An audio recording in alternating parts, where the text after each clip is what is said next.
కృషి పౌల్ క్రిస్టియానిటీలో నుంచి హిందూ మతంలోకి వెళ్ళాడా వెళ్ళలేదా? ఈ విషయం మీద మంచి క్లారిటీని ఇవ్వాలి.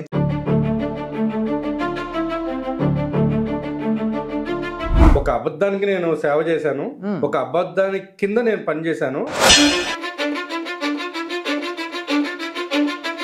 మా దేవుడిని తక్కువ చేసి మాట్లాడుతున్నారు, క్రిస్టియానిటీని తక్కువ చేసి మాట్లాడుతున్నారు.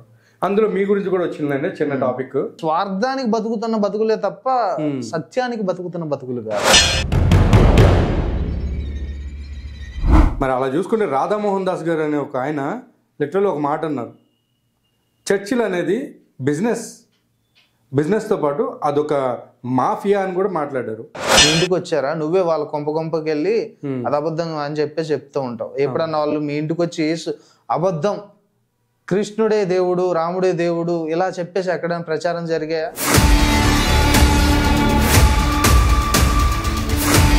క్రిస్టియానిటీ అనేది ప్రపంచం మొత్తం కూడా వ్యాప్తి చెందాలి కనిపిస్తుంది ప్రతి ఒక్కళ్ళు, కానీ అది స్వలాభాల గురించి అనేది మాత్రం క్లియర్గా అర్థమవుతుంది కదా మనకి.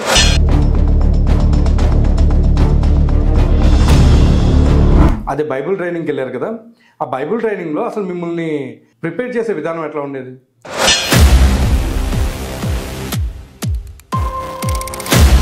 ఆవిడ బ్యాప్టిజమ్స్ ఇవ్వడం జరిగింది, చనిపోయిన వాళ్ళకి కూడా బ్యాప్టిజంలు ఇప్పించింది, అండ్ చిన్న చిన్న పిల్లల్ని కూడా క్రిస్టియానిటీలోకి తీసుకుని వెళ్ళింది. ఇవి చాలా ఉన్నాయి కదా అలా చూసుకుంటే. ఏం చేసినా కానీ ఒకరినైతే ఖచ్చితంగా నువ్వు మార్చాలి. అంటే మోసం చేసైనా సరే లాగేసి లోపల ఇచ్చేసేయచ్చు, చెయ్యాలి. బైబిల్ చెప్పింది అది.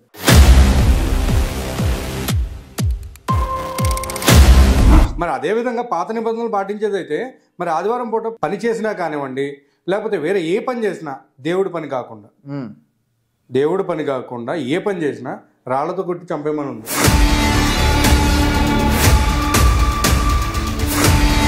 విజయప్రసాద్ రెడ్డి గారితో మీకు ఏంటండి ప్రాబ్లం? ఆయనతో నాకెందుకు ప్రాబ్లం ఉంటుంది? అసలు ఆయనకి గట్టిగా ఇచ్చి పడేసా అనేసి ఒక వీడియో పెట్టారు. ఇలాగా దొంగ ఏడ్చాడు, చాలా మందిని మోసం చేశాడు, ఇవన్నీ పాపాలుగా మరి విజయప్రసాద్ రెడ్డికి ఎక్కడ కనిపించలేదేమో.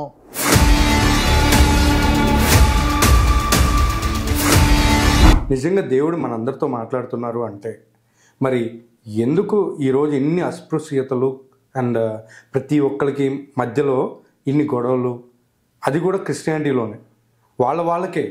వాడు కానుక పెడితే 10 రూపాయలు వస్తుంది, అదే 10 మంది ఉంటే 100 రూపాయలు వస్తుంది, 20 మంది ఉంటే ఊరే మంది అయిపోతే, దేశమే మంది అయిపోతే, ప్రపంచం మంది అయిపోతే అంత లాభమే కదా.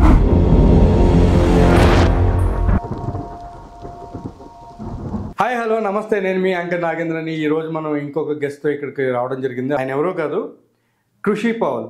సో ఆయన మనం ఈరోజు ఇంటర్వ్యూ చేస్తున్నాం మన ఐరా మీడియాలో. Let's welcome. నమస్తే. నమస్తే అన్న, ఎలా ఉన్నారు బ్రో? బాగున్నా.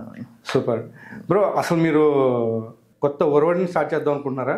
క్రిస్టియానిటీలో పాస్టర్ ట్రైనింగ్కి వెళ్ళి అక్కడ లోసుగులు అవన్నీ తెలుసుకున్న తర్వాత బయటకు వచ్చేద్దాం అనుకున్నారా? లేకపోతే ఓకే నా వల్ల కాదురా బాబు, నన్ను రానివ్వరు, నేను ఎట్లా పాస్టర్గా కూడా పక్కా సెట్ కాను అనే ఉద్దేశంతో బయటికి రావడం జరిగింది?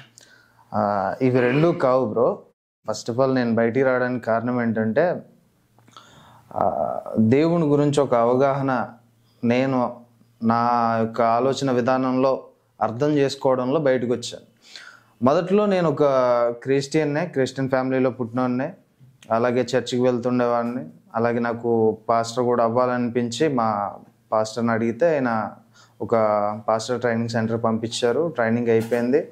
చాలా భక్తిగానే చాలా ఇష్టంగానే నేను సేవ చేశాను. తర్వాత పాస్టర్గా 2-3 years వరకు చేశాను నేను. తరువాత నాకు బైబుల్లో చాలా కన్ఫ్యూజింగ్ అంటే నమ్మబుద్ధి అవ్వనటువంటి విషయాలని నుంచి నేను తెలుసుకున్నాను. ఏంటంటే అప్పటి వరకు కూడా బైబుల్లో ఏది ఉన్నా కానీ నిజమే నమ్మాను నేను.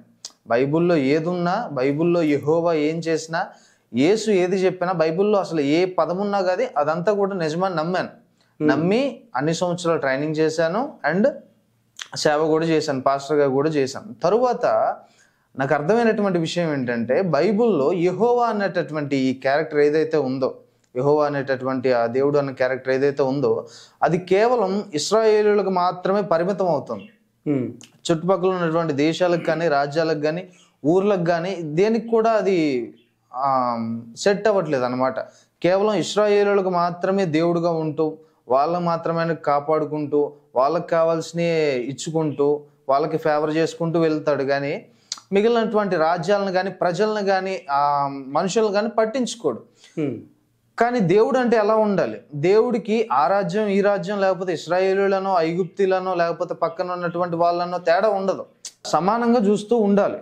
కానీ మిగిలిన వాళ్ళని, అసలు చుట్టుపక్కల ఉన్నటువంటి వాళ్ళని పట్టించుకున్నట్లు ఎక్కడా కూడా చదవలేదు, ఎక్కడా కూడా ఉండదు.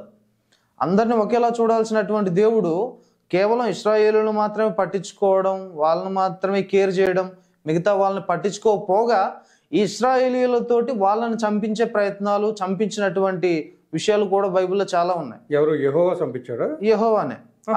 ఆ రాజ్యం మీదకి యుద్ధానికి వెళ్ళండి, ఈ రాజ్యం మీదకి యుద్ధానికి వెళ్ళండి అని చెప్పేసి వాళ్ళకి వ్యూహాన్ని చెప్పి, ఎలా వెళ్ళాలి, ఎలా వెలిస్తే గెలుస్తారు మీరు అన్నటువంటి విషయాలన్నీ చెప్పి వాళ్ళని అక్కడ యుద్ధానికి పంపించి అవతల రాజ్యంలో ఉన్నటువంటి వాళ్ళని చంపించి.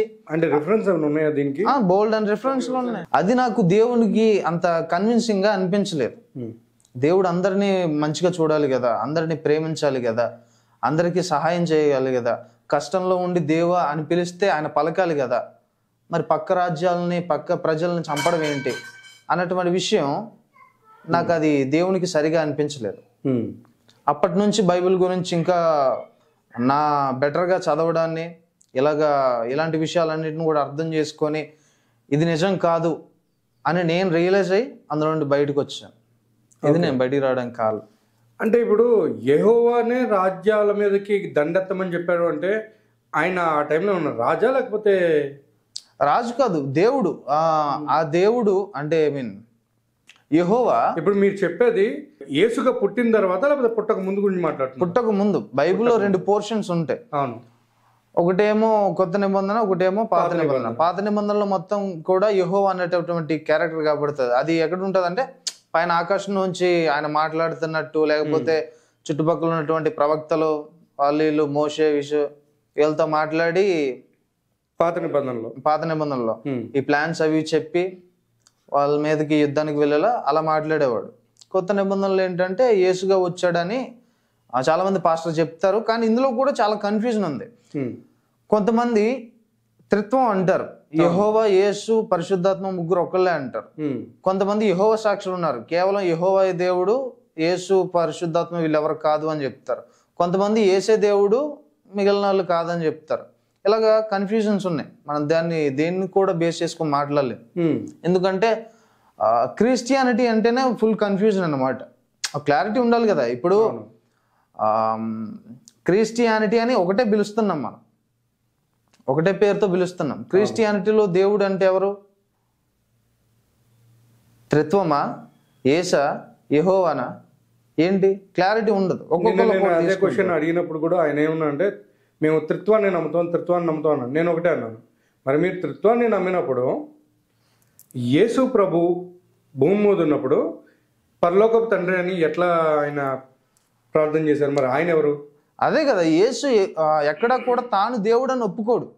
తన నోటి నుంచి కానీ ఎక్కడ చెప్పడు తన దేవుడు అని. అవును, నా తండ్రి అని పిలుస్తూ ఉంటాడు. మధ్యరాత్రి వెళ్ళి ఆయనకు ప్రార్థన చేస్తూ ఉంటాడు. ఆయనే దేవుడైతే ఆయన ప్రార్థన చేసుకోవడానికి ఆయన ఏమైనా పిచ్చోడా? అదే, అంతే కదా. కరెక్టే కదా. ఇప్పుడు లేకపోతే ఆయన ఏమన్నా అపరిచితుల్లాగా యాక్ట్ చేస్తున్నాడా? ఒక సందర్భం ఉంటది భయ్య, ఏంటంటే యేసుక్రీస్తు బాప్తిజం తీసుకునేటటువంటి సందర్భం. ఆ సందర్భంలో యేసు వెళ్ళి బాప్తిజం తీసుకుంటాడు యోహాన్ దగ్గర. ఆయన ఒడ్డుకొచ్చేస్తాడు. ఒడ్డుకొచ్చేసిన తర్వాత ఆకాశం నుంచి యెహోవా మాట్లాడుతూ ఉంటాడు, పక్కన యేసు ఉంటాడు. ఆయన మీదకి పావురం రూపంలో పరిశుద్ధాత్మ వచ్చాడు అన్నటువంటి ఆ సందర్భం ఒక రాయబడి ఉంటుంది. ఆ సందర్భంలో మనకి 3 క్యారెక్టర్లు కనపడుతున్నాయి. వీళ్ళు ముగ్గురు ఒకళ్ళే అయితే అక్కడ ఉన్నటువంటి చుట్టూ జనాల్ని పిచ్చోళ్ళని చేస్తున్నారు. విడివిడికి ఎందుకు కనిపించాలి? పైనుంచి ఒక ఆయన ఎందుకు మాట్లాడాలి? ఒక ఆయన బాప్తిజం ఎందుకు తీసుకోవాలి? పావురం రూపంలో ఒక ఆయన ఈయన మీద ఎందుకు వాలాలి? దాన్ని బట్టి ఏం చెప్తున్నారు వీళ్ళు? మేము ముగ్గురం అని చెప్తున్నాడా? ఒక్కడే అని చెప్తున్నాడా? ఏం చెప్తున్నట్టు? ఇలాగా కన్ఫ్యూజన్ ఉంటుంది, ఒక క్లారిటీ ఉండదు.